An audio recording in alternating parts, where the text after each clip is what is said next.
안녕하세요. 미국 주시러 온 대학이 미주은입니다. 새로운 한 주가 또 시작됐습니다. 여러분들 긍정적인 에너지 가득 안고 새롭게 시작하는 이번 한 주도요, 뜻깊은 시간으로 만들어 가시는 현명한 미주은 패밀리 분들이 계셨으면 합니다. 저는 개인적으로요, 좀 간절한 바람이 있다면 이번 주가 제가 한국에서 보내는 마지막 주가 되었으면 하는 생각을 하고 있습니다. 이제 가족하고 좀 오랫동안 떨어지다 보니까요, 애들하고 와이프가 좀 많이 그립기도 하고 조금은 지쳐가는 제 자신을 좀 발견하고 있거든요. 그래서 한 가지 바람이 있다면 다음 주부터는 미주은 방송을 제가 영국에서 좀 보내드렸으면 하는 생각을 하고 있습니다. 제 바람대로 잘 진행이 될지 여러분들께 계속해서 진행 사항을 보고 드릴 수 있을 것 같고요. 오늘 본격적으로 방송 진행하기 전에 지난 주말에 제가 보내드렸던 두 편의 영상에 대해서 여러분들께 드리고 싶은 말이 있습니다. 먼저 토요일 날 제가 미국 주식 이야기 4회를 보내드렸습니다. 2주에 한 번씩 격주로 진행되는 시리즈죠. 그래서 이번에도 박철민 대표님 모시고 한 종목에 대해서 공부하는 소중한 시간을 가져봤는데요. 한 가지 문제가 있었습니다. 우리가 이번에 함께 공부한 종목의 이름이 미네랄 리소시즈 리미티드라는 호주 기업이었는데요. 안타깝게도 한국에 계신 투자자분들께서 쉽게 투자를 진행하실 수 없는 이러한 종목으로 판명이 됐거든요. 이 부분에 대해서 제가 좀 심심한 사과의 말씀을 드리고 싶고, 다음부터는 좀 박철민 대표님과 미리 상의를 해서 자세한 내용을 살펴보고 여러분들께서 쉽게 투자를 진행하실 수 있는 이런 종목들로 간추려서 미국 주식 이야기 순서를 진행하겠다, 이러한 말씀을 드리고 싶습니다. 자, 그리고 또한 제가 어제 보내드렸던 방송이죠. 미주은 포트폴리오 11월 말 결산에 관해서도 한 말씀 덧붙이고 싶은데요. 어제 보내드린 그 포트폴리오 결산 내용에서 제가 한 종목을 정리했다, 이러한 내용을 공유드린 바가 있습니다. 바로 세렌스라는 종목인데요. 이 내용을 보시고 구독자분들 중에 한 분께서 이런 말씀을 하셨습니다. 너무 책임감이 없는 거 아니냐. 11개월 전에는 좋다고 소개했는데 그 종목을 갑자기 미래에 대한 전망이 조금 어둡다라고 얘기하면서 정리하는 게 어딨냐, 이러한 코멘트를 주셨는데요. 제가 생각하는 것은 그 반대입니다. 제가 11개월 전에 추천을 했건 6개월 전에 추천을 했건 만약에 한 종목에 대해서 꾸준히 모니터링을 하다가 제 생각이 바뀌면 그 부분에 대해서 바로바로 여러분들께 업데이트를 해드리는 게 책임감 있는 모습이라고 생각을 하거든요. 이 세상이 너무나 빨리 진화를 하고 있고요. 이런 세상의 변화를 가장 먼저 감지하고 거기에 추세를 맞춰서 변화하는 모습을 보이는 것이 기업입니다. 그렇기 때문에 우리가 주식 투자를 하면서 우리 자신을 업그레이드 시킬 수 있는 거거든요. 그래서 앞으로도 미국 주식으로 은퇴하기라는 채널을 여러분들께서 함께 하신다면 제가 제 생각이나 저의 전략이라든지 투자에 대한 관점이 계속해서 바뀔 수 있다. 왜냐하면 저는 세상의 변화에 따라서 저 자신을 진화시키고자 주식 투자를 하고 있거든요. 이 부분에 대해서 다시 한번 좀 확실한 저의 의견을 전해드리고 싶습니다. 월요일 아침부터 사설이 너무 길어진 것 같습니다. 자, 그러면 새롭게 시작하는 한 주, 오늘의 미국 주식 뉴스 1부 바로 시작합니다. 안녕하세요. 미국 주식으로 온 대학이 미주은입니다. 오늘 미주은 방송은요, 이베스트 투자증권에서 지원해주고 계십니다. 제가 쓴 책을 드리는 이벤트도 진행하니까요, 욕심나시는 분들은 끝까지 주목해 주시기 바랍니다. 이베스트 투자증권에서 온라인 계좌 개설하시고요, 이벤트 신청하시면 해외 주식 매매 수수료 0.07%까지 우대 받으실 수 있습니다. 당연히 실시간 시세도 무료로 제공됩니다. 만약에 이미 타사에서 해외 주식을 하고 계신다면 그 해외 주식을 이베스트 투자증권으로 옮기시면요, 최대 100만 원을 드린다고 합니다. 뿐만 아니라 지금 아마존, 구글, 마이크로소프트 등 미국 주식 한 주를 랜덤으로 지급하는 이벤트도 진행한다고 하네요. 아마존이나 구글에 당첨된다면 정말 좋을 것 같습니다. 추가로 미주은 패밀리 분들께서는요, 계좌 개설하실 때 이벤트 코드에 미주은 입력하시고요, 딱 100만 원 이상만 해외 주식 거래하시면 제 두 번째 책인 미국 주식으로 은퇴하기 실전 투자편을요, 직접 사인해서 모든 분들께 보내드립니다. 마침 해외 주식에 도전하시거나 추가로 계좌 개설하실 거라면 이런 혜택 누리시고요, 투자하시면 더 좋을 것 같습니다. 오늘도 변함없이 미주은과 함께 해주시는 모든 분들께 감사의 말씀을 드리며 아무쪼록 건강하고 성공적인 미국 주식 투자 이어나가시길 진심으로 바랍니다. 자, 오늘 월요일 아침이니까 금요일 날 미국 증시의 마감 상황부터 좀 체크하겠습니다. 다우존스가 마이너스 0.17%로 마감됐고요. S&P 500이 마이너스 0.85, 그리고 나스닥이 굉장히 많이 떨어졌습니다. 마이너스 1.92% 정도 떨어졌는데요. 제가 일요일 날 방송을 통해서 말씀드린 것처럼 저는 한 1,000만 원 정도 지금 줍줍을 했습니다. 그래서 남아있는 현금이 지금 많이 남아있기 때문에 만약에 계속해서 폭락장이 이어진다면 꾸준히 추가 매수를 할 계획이 있다, 이렇게 말씀을 드릴 수가 있을 것 같고요. 이렇게 지수가 굉장히 많이 떨어진 만큼 개별 종목의 등락폭은 더욱더 컸는데요. 자, 가장 먼저 좀 커다란 변화를 보인 종목이 바로 다큐사인입니다. 제가 개인적으로 투자하고 있는 종목은 아니지만 무려 42%나 떨어졌거든요. 그래서 오늘 방송의 마지막 부분에서는요, 다큐사인의 CEO가 그 인터뷰하는 영상이 있었습니다. 과연 CEO는 이러한 주가의 변동에 대해서 어떠한 생각을 가지고 있고 그의 앞으로의 전략은 어떨지, 왜냐하면 이렇게 많이 떨어졌기 때문에 지금 다큐사인을 매수해야 되나 이런 생각을 하는 분들이 많이 계실 것 같아서요, 이러한 영상을 준비했다. 오늘 방송도 끝까지 좀 지켜봐 주시면 좋을 것 같습니다. 그리고 두 번째로 많이 떨어진 종목이 IONQ인데요. 정말 많은 분들께서 이 종목에 대해서 분석을 의뢰하셨거든요. 그래서 제가 개인적으로 아직까지는 좀 이해도가 떨어지기 때문에 특별한 영상을 보내드리진 못하고 있지만 꾸준히 공부하고 나서 여러분들께 좀 저의 의견을 좀 전달해 드리자 합니다. 그리고 이 종목이요, 지난 금요일 날 12.45% 마이너스를 보였다. 니오도 많이 떨어졌습니다. 무려 11.19% 떨어졌고요. 프로테라가 11.12%, 크리스퍼가 8.8% 하락했습니다. 인텔리아가 8.11, 소파이가 7.5, 차지포인트가 7.39, 애쉬가 7.30% 떨어지면서 전반적으로 조금 그 밸류에이션이 높게 올라가 있었던 성장주 위주로 굉장히 좀 낙폭이 컸다, 이렇게 우리가 정리를 하면 될 것 같습니다. 자, 이렇게 지난주 금요일 날 시장의 변동성이 극에 달했기 때문에 뭐 어떠한 악재가 있었는지 시장 전반적인 뉴스를 좀 살펴보는 게 중요한 것 같은데요. 한 가지 굉장히 좀 좋지 않은 뉴스가 있긴 했습니다. 잡 레포트가 발표가 됐잖아요. 여러분들 알고 계신 것처럼 매달 첫 번째 금요일 날은 그 전달에 대한 고용 보고서가 발표가 됩니다. 자, 그래서 이번에 11월 달에 고용 보고서가 발표가 됐는데 이 일자리 창출이 굉장히 좀 실망스러웠다, 이러한 지금 헤드라인이 나타나 있거든요. 구체적인 숫자를 한번 보시죠. 논밤 페이롤, 그러니까 농업 부분을 제외하고 페이롤을 계산하는 거거든요. 11월 달 한 달 동안 새롭게 창출된 일자리의 수가 21만 개다라고 써 있습니다. 자, 그런데 이 숫자를요, 10월 달하고 비교해 보면 굉장히 저조하다는 것을 우리가 한눈에 알아볼 수가 있는데요. 10월 달에 새롭게 창출된 일자리의 수는 54만 6천 개였습니다. 반도 되지 않는 굉장히 좀 저조한 숫자죠. 그리고 이번에 월가에서 기대하고 있었던 전망치는 57만 3천 개였거든요. 따라서 반도 안 되는 굉장히 좀 저조한 실적이 발표가 되면서 어떻게 보면 경기가 이렇게 좀 다시 둔화되는 것이 아닌가, 굉장히 좀 걱정이 앞서는 이러한 소식이 전해진 것 같습니다. 뭐 한 가지 좀 긍정적인 부분이 있다면 이렇게 많은 그 미스를 보였음에도, 그러니까 전망치에 비해서 너무나 떨어지는 숫자를 보였음에도 불구하고 실업률 같은 경우는 4.2%로 떨어졌다. 전달 같은 경우는 4.6이었는데 0.4% 포인트가 하락하는 추세를 보였다. 이 부분은 그래도 우리가 긍정적으로 생각해 볼 수 있을 것 같습니다.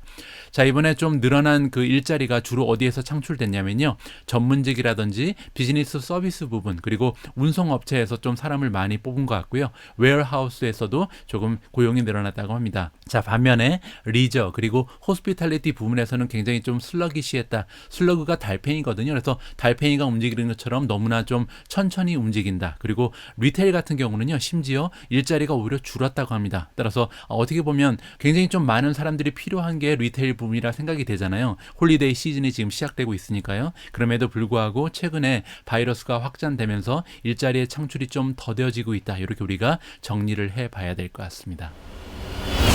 자, 이렇게 일자리 창출이 더뎌진다는 것은 경기의 회복이 좀 둔화된다는 신호를 우리가 해석을 해볼 수가 있는데요. 아무래도 바이러스의 영향이 가장 크다, 이렇게 우리가 생각해 볼 수가 있을 것 같습니다.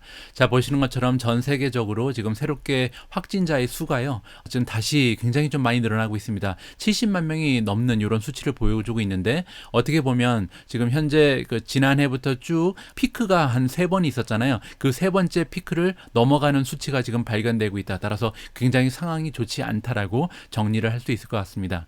자, 이렇게 확진자의 수만 느는 것이 아니고 새로운 변이 오미크론까지 발견이 됐잖아요. 따라서 전반적으로 시장이 위축될 만한 그러한 상황은 분명하다라고 우리가 생각을 하는 게 맞는 것 같습니다.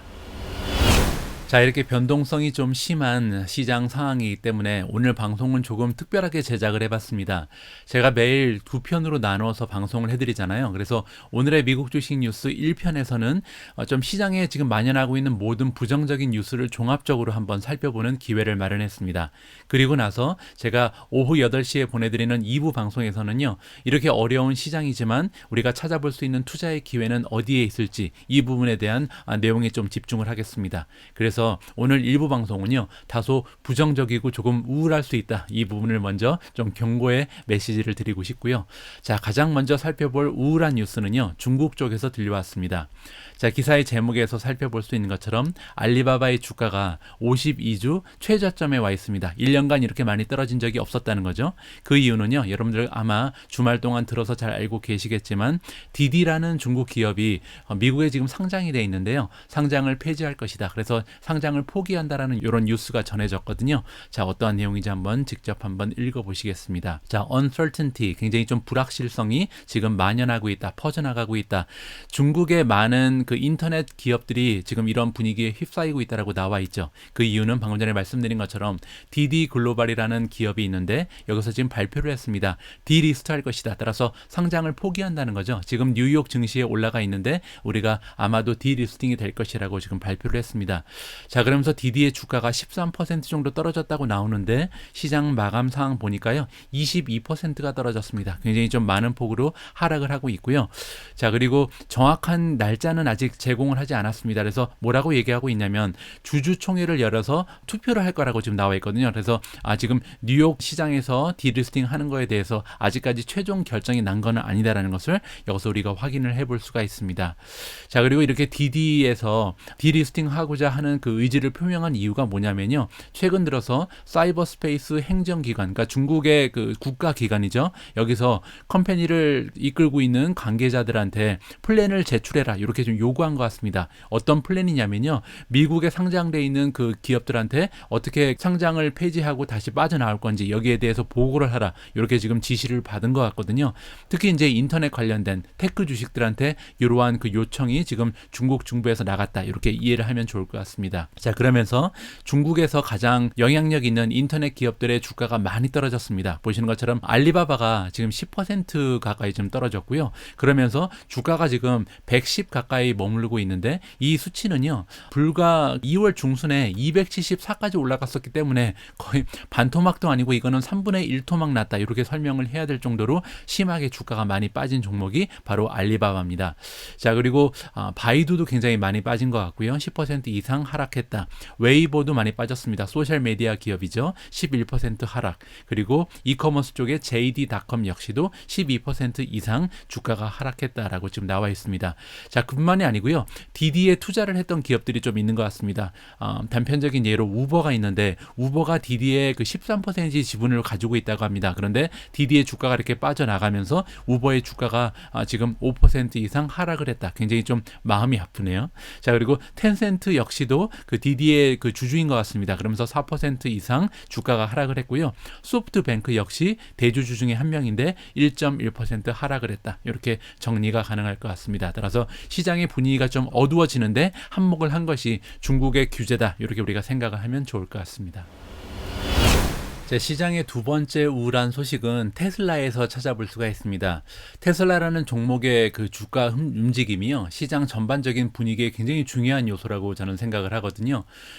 지난 2월, 3월 달에 있었던 그 폭락장, 그리고 작년 10월 달에 있었던 폭락장도 지켜보면 아무래도 테슬라의 주가가 좀 흔들릴 때는 시장이 전반적으로 하락하는 추세를 보여왔습니다. 그리고 이번에도 보시면요, 테슬라가 금요일 날 6.4%나 지금 하락을 했거든요. 따라서 테슬라 테슬라라는 대표 종목이 지금 흔들리는 모습을 보이면서 시장의 분위기가 전반적으로 가라앉는구나. 이렇게 우리가 정리를 해볼 수가 있겠죠. 자, 일론 머스크가 주식을 또 팔았습니다. 자, 1 빌리언 정도의 가치가 있는 테슬라의 주식을 정리했다. 이렇게 지금 좀 소식에서 전해주고 있는데요. 자, 1 빌리언 정도의 테슬라 주식을 이번에 팔았다. 그 이유는 뭐냐면 옵션을 지금 행사를 했기 때문에 어쩔 수 없이 그 세금을 내기 위해서 돈이 필요하다는 얘기죠. 자, 어제 한 93만 4천 주, 지금 어제라는 것은 목요일인 것 같습니다. 왜냐하면 이 기사가 12월 3일 날 발표된 내용이거든요. 따라서 목요일 날 93만 4천 91주를 판매를 했고요. 자, 그렇게 되면 10빌리언 정도를 지난 한 달 동안 정리를 했다라고 나와 있죠. 테슬라 한 주를 우리가 $1,000로 가정을 하면 일론 머스크가 10%를 정리했을 때 한 17빌리언 정도가 되거든요. 따라서 지금까지 한 계획에 있었던 60% 정도가 매도가 됐다라고 생각하시면 좋을 것 같습니다. 그 얘기는 뭐냐면 아직까지도 40%를 더 정리해야 된다. 굉장히 좀 암담한 뉴스죠. 자, 이유는 여러분들 알고 계신 것처럼 텍스비를 내야 되는데 그게 무려 11빌리언 정도가 되기 때문에 어쩔 수 없이 지금 계속해서 주식을 정리하고 있다. 이렇게 생각하시면 될 것 같습니다. 일론 머스크는 아직까지도 옵션을 더 가지고 있는데요. 10밀리언 정도를 더 지금 살 수 있는 이러한 권리를 가지고 있습니다. 그리고 이러한 그 옵션의 권리가 2022년 8월 달에 만기가 되거든요. 따라서 이 만기 되기 전까지 옵션을 모두 행사하기 위해서는 아직까지도 갈 길이 멀다. 이렇게 우리가 생각을 해야 될 것 같습니다. 자, 테슬라의 주가가 계속해서 떨어지면서 지금 $1,000가 조금 넘어가는 상태에 있는데 어떻게 보면 테슬라의 주식을 줍줍할 수 있는 기회가 오는 거 아닌가 이렇게 좀 기대를 해볼 수도 있겠죠. 어쨌든 테슬라의 그 종목 주가 하나는요, 시장의 전반적인 분위기와 굉장히 좀 밀접한 관계가 있다. 이렇게 우리가 해석을 해도 무리가 없을 것 같습니다.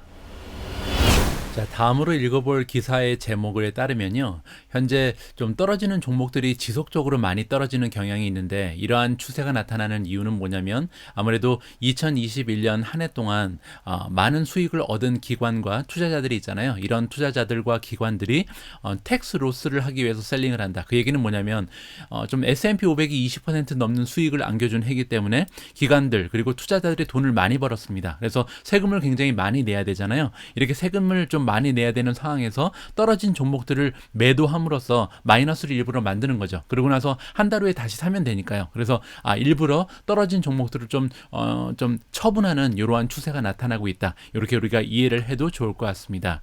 자, 레이몬드 제임스라는 투자 기관이 있는데요.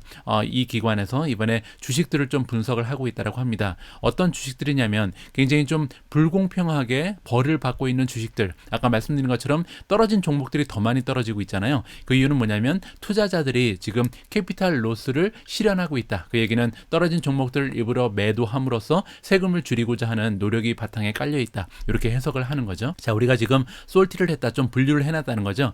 레이몬드 제임스가 커버하고 있는 여러 가지 종목들이 있는데 그 중에서 어떤 종목들을 분류를 해놨냐면 S&P 500에 비해서 현저하게 지금 언더퍼폼하고 있는 실적이 굉장히 좋지 않은 종목들이 따로 있죠. 한 10% 이상 수익률이 저조한 이런 종목들만 지금 따로 띄어놨다고 합니다. 지난 2개월 동안 이렇게 많이 떨어진 종목들을 계산하고 있는 거죠. 왜냐하면 아무래도 연말이 마무리되기 전에 이러한 종목들을 매도해야 세금을 줄일 수 있기 때문에 지난 2개월 동안 많이 실적이 둔화된 이런 종목들이 중요하다. 이렇게 얘기하는 것 같습니다. 자, 이런 종목들은요, 그들의 최고점에서 30% 이상 떨어진 종목들이고, 하지만 전반적으로 봤을 때 아웃퍼폼을 계속 받고 있다. 그리고 스트롱 바이도 받고 있기 때문에 그 펀더멘탈은 굉장히 좋다는 거죠. 펀더멘탈은 굉장히 좋음에도 불구하고 최근에 수익률이 너무나 저조했기 때문에 오히려 셀링 현상이 나타나고 있다. 이렇게 얘기하고 있습니다. 그래서 세 개의 분류로 나누어서 이런 종목들을 정리를 해주고 있는데요. 라지캡 같은 경우 시가총액이 커다란 종목의 경우에는 글로벌 페이먼트라든지 페이팔, 액티비전 블리자드, 델타 에어라인 그리고 퀄트릭스 인터내셔널 이런 종목들이 이러한 그 셀링 현상에 휩쓸리는 종목들이라고 평가를 해주고 있고요. 두 번째로 미드캡 경우에는 독시미티, DC 네트워크, 텔레플렉스, 엔컴파스 헬스, 페리고, 범블, 알래스카 에어라인, 에발랄라, 그다음에 오크 스트리트 헬스, 브리지 바이오 파마 이런 종목들 역시도 마찬가지로 이러한 그 추세의 희생양이 되고 있다라고 얘기해주고 있습니다. 마지막으로 마켓 캡이 굉장히 작은 이러한 시가총액이 작은 종목들 중에서도 트레모 인터내셔널이라든지 비아셋, 덕크릭 테크놀로지즈, 데이브 앤 버스터즈, 렌트 어 센터, 해모네틱스, 치즈케이크 팩토리 아이트론, 스카이웨스트, 블루밍 브랜즈 이런 종목들도 포함이 된다라고 합니다. 따라서 여기에 지금 나와 있는 이 많은 종목들이요, 사실 펀더멘탈 쪽은 굉장히 좋다. 따라서 애널리스트들이 봤을 때 스트롱 바이도 주고 있고, 그러니까 지금 매수 의견을 주고 있고, 또한 실적에도 커다란 문제는 없지만 문제는 최근 들어서 주가가 많이 하락할 만한 계기가 하나씩 있었기 때문에 주가의 흐름이 좋지 않았다는 거죠. 따라서 이왕 마이너스가 난 종목을 조금 정리함으로써 텍스를 줄이기 위한 그런 셀링 현상이 발생했다. 그러면서 떨어진 종목들이 더 하락하는 이런 추세가 발생했다. 이러한 취지의 기사였습니다. 자, 이렇게 시장의 분위기가 전반적으로 가라앉으면서 굉장히 잘 나가던 종목 역시도 떨어지고 있는데요. 엔비디아의 주가가 금요일날 4.46%나 떨어졌습니다. 여기보다 조금 더 떨어지면 좋겠다는 생각을 개인적으로 가지고 있는데요. 자, 엔비디아의 주가가 떨어진 데는 그 CT에서 한 가지의 언급을 해주면서 여기에 영향이 좀 있었던 것 같습니다. 자, CT라는 투자 기관에서 뭐라고 얘기하냐면요, 엔비디아가 암을 인수할 수 있는 확률이 원래는 30% 정도 됐었는데 지금 5%로 떨어졌다. 이렇게 굉장히 좀 부정적인 견해를 밝히면서 주가가 하락하는 계기가 됐다. 이렇게 정리가 가능한데요. 자, 프로바빌리티라는 것은 가능성을 얘기합니다. 따라서 엔비디아가 40빌리언을 주고 암이라는 기업을 소프트뱅크로부터 살 수 있는 그 확률이 원래는 30% 정도 된다고 CT에서 자체적으로 분석을 하고 있었는데 이 확률이 5%로 줄어들었다. 그 이유가 여기 써 있습니다. 왜냐하면 목요일 날 어떤 발표가 있었냐면 페더럴 트레이드 커미션, 공정거래위원회 비슷한 거겠죠. 연방거래위원회에서 수를 했다. 그러니까 소송을 걸었습니다. 어떤 소송이었냐면 이 인수합병권을 제지해달라는 소송을 걸었거든요. 따라서 지금 전반적인 분위기로 봐서는 인수합병이 진행될 가능성이 점점 줄어들고 있다. 이렇게 우리가 생각을 해볼 수가 있겠죠. 하지만 CT에서는요, 아직까지 엔비디아한테 바이 레이팅을 주고 있습니다. 매수 의견을 지켜내고 있고요. 프라이스 타겟, 목표 주가 같은 경우도 350을 주고 있기 때문에 아직까지는 한 15% 정도 추가적으로 상승할 여지가 있다라고 보는 거죠. 자, 지난 6월 달에, 그러니까 한 5개월 전인가 6개월 전이죠. 6개월 전에 이 CT라는 투자 기관에서는요, 엔비디아가 암을 인수할 수 있는 확률을 10%에서 30%로 끌어올렸었습니다. 그래서 가면 갈수록 오히려 인수 확률이 높아진다라고 보고 있었는데 이번에 다시 30%에서 5%로 확 줄였잖아요. 따라서 어떻게 보면 조금씩 가능성이 줄어드는 거 아닌가, 이렇게 우리가 생각을 해볼 수가 있겠죠. 지난달에 제가 이미 오미즈를 통해서 전해드린 바가 있는 소식인데요. 데일리 메일이라는 그 영국에 있는 신문사에서 뭐라고 보도를 했었냐면, 영국에 있는 그 장관들 있잖아요. 이 장관들이 암 딜을 아마 성공적으로 진행하지 못할 것이라고 지금 기대하고 있다. 왜냐하면 굉장히 좀 규제 쪽에서 많은 도전이 있을 것으로 생각이 되고, 그뿐만이 아니라 지금 영국 정부 쪽에서는요, 암이 영국 내에서, 그러니까 런던 주식시장에 상장이 되었으면 하는 이런 바람을 가지고 있다고 합니다. 따라서 어떻게 보면 조금씩 가능성이 희박해진다라는 뉴스들이 하나하나씩 나타나고 있는 거죠. 저는 개인적으로 예전부터 여러분들께 말씀드렸지만 엔비디아라는 기업은요, 암이 없어도 그 자체적으로도 굉장히 좀 투자 가치가 높다고 생각을 하고요. 따라서 만약에 암과의 인수합병이 무산돼서 주가가 많은 폭으로 빠지게 된다면 줍줍할 수 있는 기회로 삼겠다. 이러한 계획을 가지고 있습니다. 자, 앞으로도 엔비디아의 소식을 지속적으로 여러분들께 업데이트 해드릴 수 있도록 하겠습니다.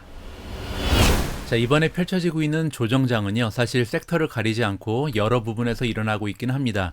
하지만 아무래도 가장 좀 타격이 심한 부분은 성장주 위주가 아닐까라고 생각을 하는데요. 자, 그 중에서도 아크 인베스트에서 투자하고 있는 종목들이 대체적으로 굉장히 많은 하락폭을 보이고 있습니다. 자, 이번 기사의 제목을 보시면 캐시우드가 운영하고 있는 아크 이노베이션 펀드 ETF죠. 자, 여기에 들어가 있는 모든 종목들이 지금 베어 마켓에 들어가 있다. 베어 마켓이라는 것은요, 조정은 보통 10% 정도를 조정이라고 부르고 20%가 넘는 하락을 보통 베어마켓, 하락장이라고 부르거든요. 그리고 지금 두 개의 종목을 빼고 모든 종목들이 베어마켓에 들어가 있다. 이러한 기사의 제목이 발견이 됐습니다. 자, 캐시우드의 그 메인, 가장 대표적인 익스체인지 트레이디드 펀드, 우리가 줄여서 ETF라고 부르는 거죠. 이 ETF가 ARKK잖아요. 그런데 ARKK가 이번 주 들어서만 한 주 동안 12.6%나 하락을 했다고 합니다. 이게 지금 종목이 아니고 ETF이기 때문에 12.6%는 엄청난 폭락이라고 봐야겠죠. 자, 그리고 이러한 12.6%의 폭락은 2월달 이후에 가장 안 좋은 한 주라고 얘기를 하고 있고요. 또한 금요일날 하루 동안 5.5%나 ETF의 주가가 떨어졌습니다. 굉장히 좀 큰 폭으로 주가가 하락하고 있다는 것을 볼 수가 있는데요. 자, 이렇게 페인이 많은, 그러니까 고통스러운 이 손실은요, 캐시우드가 가지고 있는 모든 그 종목들이 20% 이상 하락하는 이러한 추세를 보여줬다. 최고점에 비교했을 때 20% 이상 떨어졌다는 거고요. 그 의미는 베어 마켓에 들어가 있다. 따라서 하락장에 돌입한 종목들이 너무나 많다는 거죠. 모멘텀이 떨어졌다는 얘기입니다. 두 개만 제외하고 그렇다고 나와 있고요. 그 두 종목은 뭐냐면 트림블 그리고 테슬라, 이렇게 두 종목을 제외하고 모든 종목들이 20% 이상 떨어진 상황이다. 이렇게 지금 나와 있습니다. 뭐 몇 종목만 좀 살펴볼게요. 예를 들어서 버클리 라이츠라는 종목은 지금 52주 최고점에서 83%나 떨어졌고요. 스킬즈가 82.4%, 인바이테가 75.27, 로빈후드가 74% 떨어졌습니다. 에디타스, 그 유전자 편집 기업이죠. 72.9%, 텔라닥 70.01, 크리스퍼가 67.57%고요. 3D 시스템즈 코퍼레이션이 61.86, 퍼시픽 바이오사이언스 오브 캘리포니아가 61.8%, 드라프트 킹즈가 61.71이고요. 줌 비디오가 59.89%, 로쿠가 58.33, 그리고 팔란티어가 57.9% 떨어졌고요. 도쿄사인이 금요일날 40% 이상 하락하면서 56.4%, 이그젝 사이언시스 코퍼레이션이 51.38, 유아이패스가 50.92%, 인텔리아가 48%, 트위터가 47.9, 트윌리오가 45.6, 스포티파이가 41% 떨어졌습니다. 코인베이스가 38.36, 스퀘어가 37.89, 유니티 소프트웨어가 30.39%, 쇼피파이 역시 20.94% 떨어지면서 하락장에 속한 종목에 포함이 됐고요. 여기에 나와 있는 것처럼 테슬라와 트림블 이렇게 두 종목만 20% 이상 떨어지지 않으면서 아직까지 하락장에 속하지 않는다. 이렇게 지금 결론이 나와 있죠. 그리고 캐시우드가요, 지난주에 그 CNBC 방송에 출연을 해서 뭐라고 얘기했냐면요. 그녀는 아직도 ARK의 그 스트래티지에 굉장히 커다란 확신을 가지고 있다. 그러면서 쿼드러플이라는 얘기를 해줬습니다. 그 얘기가 뭐냐면 4배 정도 올라갈 가능성이 있다는 거거든요. 그래서 자기가 지금 투자하고 있는 종목들이 앞으로 5년 내에 4배 이상 상승할 것이다. 따라서 지금 이렇게 떨어져 있는 것은 잠시 스쳐가는 바람일 뿐이다 라고 다시 한번 그녀의 확신을 재차 강조를 했다라고 합니다. 이 영상은요, 제가 발견하는 대로 여러분들과 좀 공유를 해드릴 수 있도록 하겠습니다. 아무튼 여러분들 중에 혹시 그 아크 인베스터의 ETF에 투자하신 분이 계시면요, 위로의 말씀 그리고 조금 힘내시라 이렇게 좀 응원의 말씀을 드리고 싶습니다. 지난주 금요일에 하락장에서 가장 좀 큰 고통을 감내하셔야 했던 분들은요, 아무래도 도큐사인에 투자하고 계신 주주분들이 아니신가 합니다. 자, 보시는 것처럼요, 도큐사인의 주가가 42.23%나 단 하루 동안 폭락을 해버렸습니다. 지난주에 제가 어닝 결과를 여러분들과 공유해드린 것처럼 어닝 결과가 그렇게 나쁘지 않았거든요. 사실 EPS도 그렇고 레비뉴의 전망치도 모두 넘어서는 괜찮은 실적이었습니다. 거기에 레비뉴 같은 경우는 작년하고 대비해서 42%가 넘어가는 성장을 보여줬고요. 단지 한 가지 아쉬웠던 점이 있다면 빌링즈라는 부분이죠. 빌링즈는 뭐냐면 얼마나 많은 미래 비즈니스를 그 분기 동안 확보했느냐, 이 부분이 이제 30%에 미치지 못하는 성장을 보여주면서 이렇게 주가가 큰 폭으로 미끄러져 떨어졌습니다.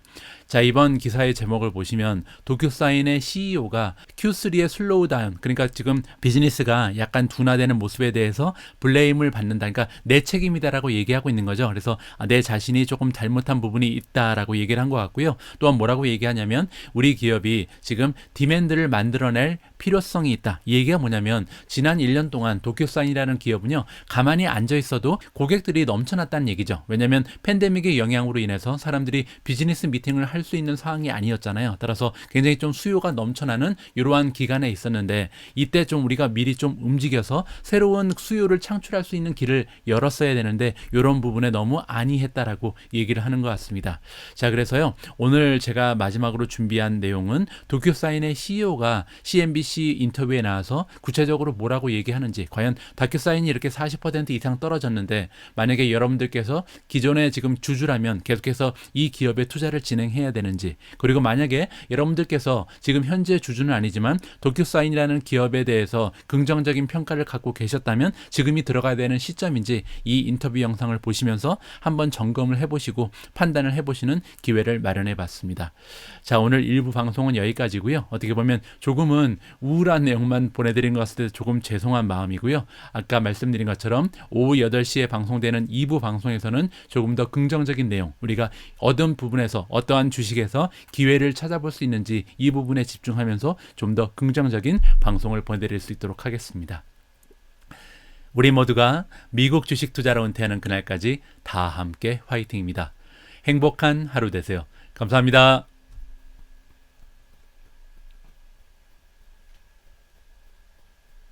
Dan, thanks for joining us. Break it down for us. What is behind the dramatic slowdown, not just for this quarter, but also behind the lower than expected guidance? Yeah, well, Julie, if you step back and think about, what we've been saying ever since the pandemic took our already strong and high growth company and accelerated it dramatically to higher growth rates, we knew that that would come down at some point. And beginning of this year, we thought it would come down sort of more evenly across the year. Our first half ended up being much stronger. The last time we spoke was after Q2, and we said, yeah, we were a little bit surprised that it was still so strong in terms of the growth. But it hit us much harder in Q3, so much so that we actually missed our billings guidance, which we've never had any miss on any of our metrics. And that's what I think you see the strong market reaction. We think it's an overly strong reaction, but we're bound to be in that position. Yeah, analysts are saying that this is a thesis-changing print. I'm wondering if this quarter's results and the guidance indicate if you see other factors at play, such as uncertainty around interest rates, et cetera, that is going to be keeping your customers from wanting to invest in more different services. Yeah, I would love to be able to personally tell you, I think some of the macro impacts that are, of course, out there and everyone is feeling were sort of a primary driver. I don't think that's the case. I think this is DocuSign execution. We did know that we would see, that come down from the big pandemic push, and we did prefer to believe we could land it a little more evenly than we did with having such a strong H1 and then a much weaker H2. But what we've seen is the demand for our products is still strong.